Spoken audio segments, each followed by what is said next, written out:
मुंबई पोलिसांनी मोहरमच्या मिरवणुकीच्या दरम्यान सामूहिक विष प्रयोगाचा एक मोठा कट उधळून लावला आणि मुख्य आरोपी फैयाज प्रेमजी याला अटक केली आहे। त्याच्याकडून पोलिसांनी तब्बल 14,900 विषारी कॅप्सूल्स जप्त केल्यात आणि या कारवाईमुळे मुंबईमधला एक अत्यंत भीषण अनर्थ टळलाय।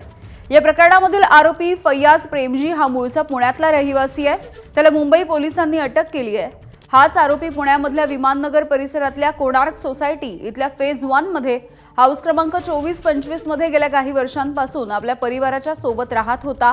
पण इथल्या सुरक्षा रक्षकांनी दिलेल्या माहितीनुसार गेल्या 3 दिवसांपासून हे घर पूर्णपणे बंद आहे। आरोपीने ज्या ठिकाणी कॅप्सूल तयार करण्याचं काम केलं तिथून आढावा घेतलाय आमचे प्रतिनिधी निलेश बुधावलेंनी।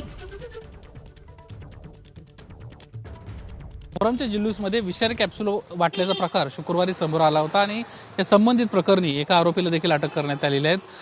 तो आरोपी मुंबईतल्या नागपाडा परिसरामध्ये असणाऱ्या सन डॉर्मेटरी याच परिसरात या हॉटेलमध्ये राहिला 15 दिवसांपूर्वी आला होता आणि त्यानंतर याच ठिकाणी त्यानं त्या विषारी कॅप्सूल बनवल्या ही देखील माहिती आता समोर आलेली आहे। फैयाज प्रेमजी असं या आरोपीचं नाव असून तो पुण्याचा रहिवासी आहे। विमाननगर परिसरामध्ये तो राहतो आणि या संपूर्ण प्रकरणी आता पोलीस त्याची चौकशी करत आहेत। तब्बल 50 किलो झिंक फॉस्फेट जे आहे ते त्यानं ऑनलाईन मागवलं होतं, तर 30,000 रिकाम्या कॅप्सूल त्यानं मागवल्या होत्या आणि त्या सगळ्या भरण्याचं काम त्यानं या सन डॉर्मेटरीमध्ये केलं होतं।